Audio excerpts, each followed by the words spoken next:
Oh, I've never heard of them. They were treating him like an underground artist, not because In a world where everyone tried to fit in, one kid from Ladera Heights refused to. They called him loud, offensive, unpredictable, a troublemaker with a warped sense of humor. But behind the chaos was a mind constantly creating, sketching album covers at 12, designing imaginary record labels, building worlds no one else could see. By the time the world finally paid attention, it wasn't because he followed the rules, it was because he burned them. From eating a cockroach in Yonkers to wearing pastel suits and winning a Grammy for IGOR, Tyler, the creator became something no one expected, a rebel who found beauty in honesty. He turned pain into poetry, anger into art, and loneliness into sound. But how did a kid once banned from entire countries rise to become one of the most innovative voices in modern music? How did he transform from the face of controversy to the soundtrack of self-acceptance?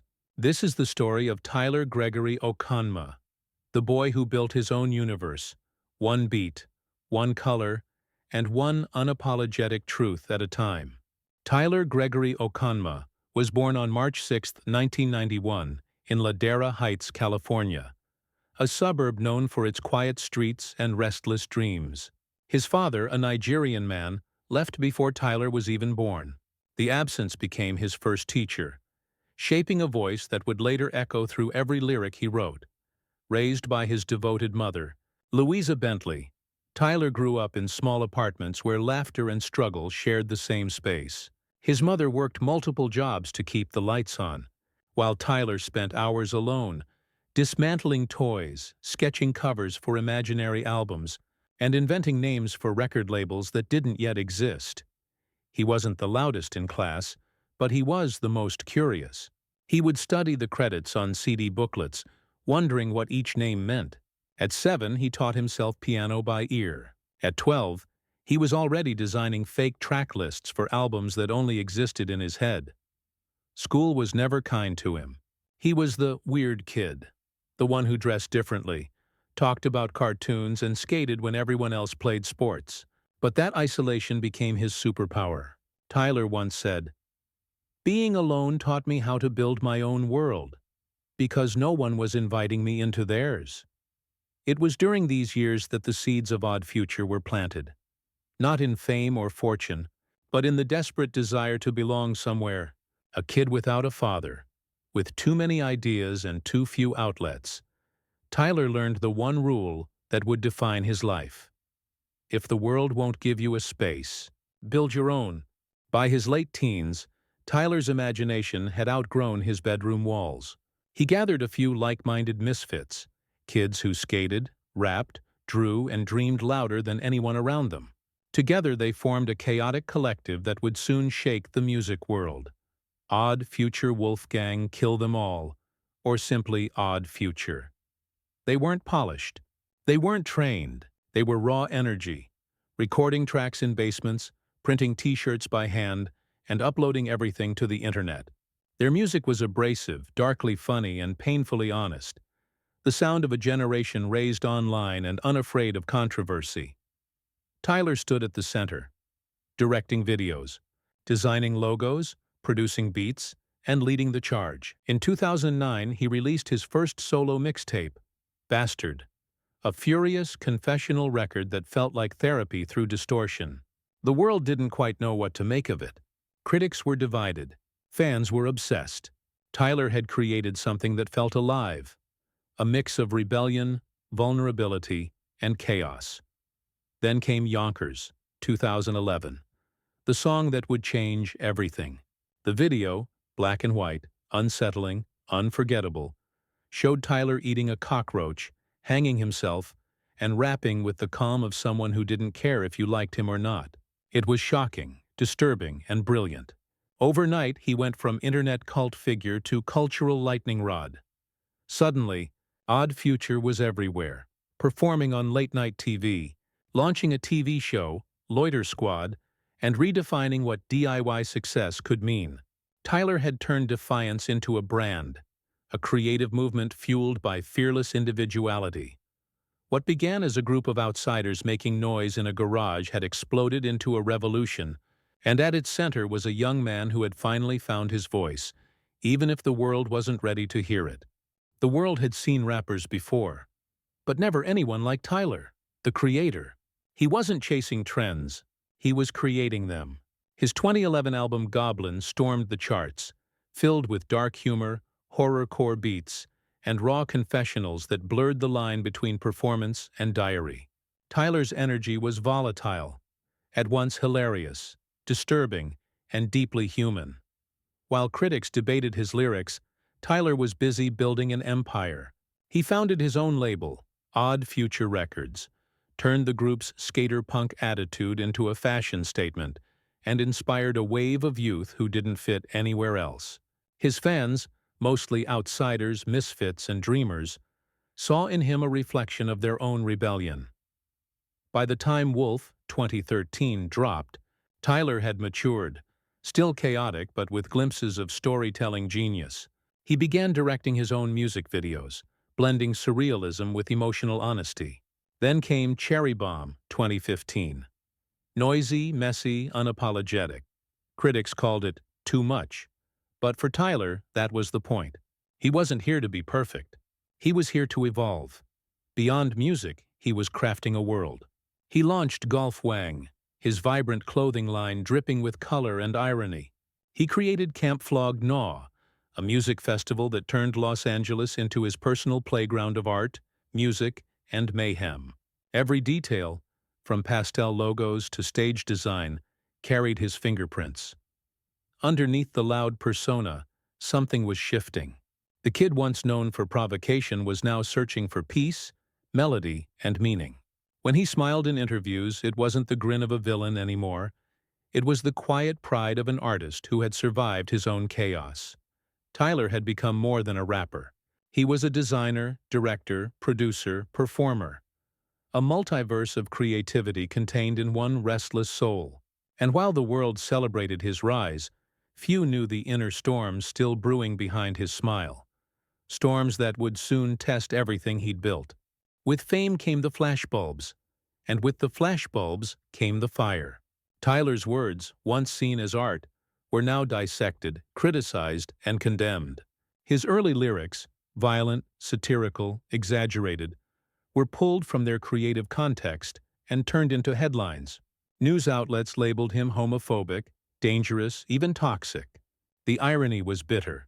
The same chaos that made him famous now threatened to destroy him. In 2015, the UK and Australia banned Tyler from entering, calling his lyrics a threat to public morality. He was stunned. "I've never hurt anyone," he said. "I just make stuff." But the damage was done.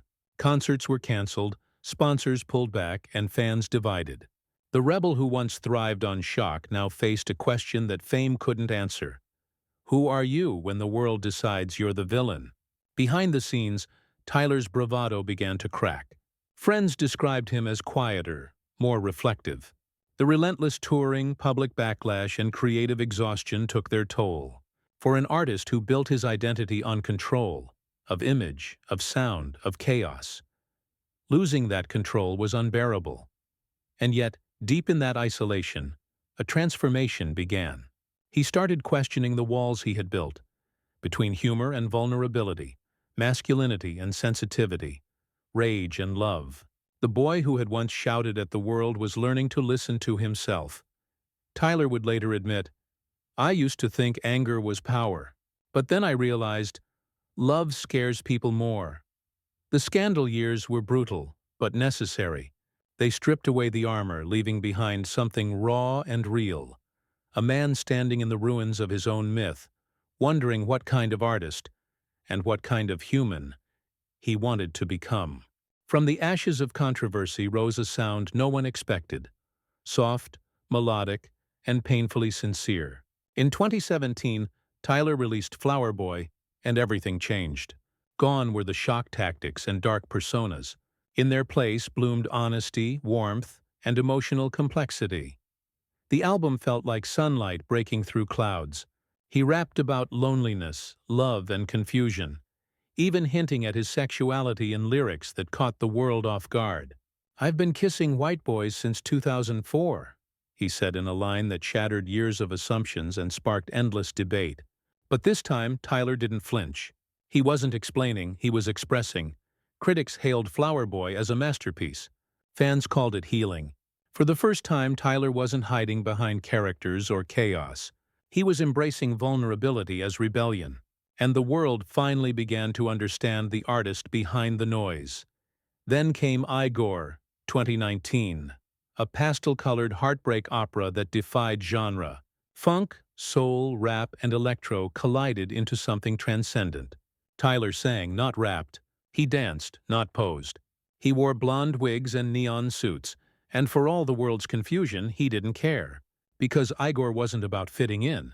It was about feeling free. When the album won the Grammy for Best Rap Album, Tyler stood on stage, quiet but proud. He thanked his mother, his fans, his friends, and then said softly, "This is for the weird kids who look like me." That was the redemption. Not through apology, but through evolution. Tyler had turned pain into beauty, defiance into art, and controversy into acceptance. He wasn't running from who he was anymore. He was creating the world he always wanted to live in. By the time IGOR spun through speakers around the world, Tyler, the creator, had become something larger than music. He was a movement, a symbol of self-expression, freedom, and fearless creativity. Once dismissed as a shock artist, he was now celebrated as a visionary. He didn't just redefine hip-hop, he expanded it, painting it with pastel colors, jazz chords, and emotional depth. He showed that vulnerability could be powerful, that fashion could tell stories, that masculinity could coexist with softness. Artists like Billie Eilish, Steve Lacy, Brockhampton, and Frank Ocean credit Tyler's influence. His work inspired a generation to blend genres, to create without fear, to speak their truth without apology. Even beyond music, his fingerprint is everywhere, in streetwear, design, humor, and the new era of internet-born authenticity. Through Golf Wang, he turned bright colors and absurdity into a statement of joy. Through Camp Flog Gnaw, he built a community, an annual festival that feels more like a family reunion for creative outcasts. And through his evolution, he taught millions of fans that it's okay to change, to outgrow your own skin, and start again. Tyler's legacy isn't about perfection, it's about possibility. He made it clear that you can be strange, angry, sensitive, and brilliant all at once, and still belong. In an industry obsessed with formulas, he became the living proof that chaos, when guided by truth, can build empires. Fame didn't make Tyler louder, it made him quieter. The kid who once screamed through microphones now speaks softly about gratitude, discipline, and the art of patience. Behind the bright colors and wild performances is a man who finally found comfort in his own skin. He often credits his mother for his grounding, the woman who raised him alone, who stood front row at every award show with tears in her eyes. Tyler never forgot those early years in cramped apartments, the struggle, the hunger, the dream that seemed too big. Now when he looks back, he says simply, "I did all this so my mom could smile." Outside of the spotlight, he surrounds himself with close friends, long drives, and creative solitude. He designs furniture, sketches clothing, builds sets. Not because he has to, but because creation still feels like breathing. He rarely talks about relationships, fame, or wealth. Instead, he speaks about time, and how it's the only real currency that matters. In interviews, he laughs at his younger self, the angry kid who thought rebellion was shouting louder than everyone else. Now, he says, rebellion is peace, happiness is punk. He donates quietly, mentors young artists, and stays off the celebrity grid. For a man who built his career on noise, Tyler has learned the rarest lesson of all, how to be still. And in that stillness, the creator finally became what he was always meant to be. Not a brand, not a headline, but a man at peace with his own story. Tyler, the creator's story isn't about perfection. It's about becoming, through pain, rebellion, color, and sound. From a fatherless kid sketching fake album covers in his room to a Grammy-winning visionary who built his own universe, Tyler showed that art isn't just what you make. It's who you are when no one is watching. He broke every rule, not to be controversial, but to be honest. He taught a generation that creativity doesn't need permission. That you can be weird, flawed, angry, tender, and brilliant all at once. He stood at the edge of judgment, turned it into melody, and handed it back to the world wrapped in pink and gold. In the end, Tyler's greatest creation wasn't Odd Future, Flower Boy, or IGOR. It was himself, the man who learned that true strength lies not in how loud you are, but in how deeply you feel. As the final notes fade, one question lingers. The same one Tyler seems to ask with every beat he makes. What would you create if you stopped caring about what they think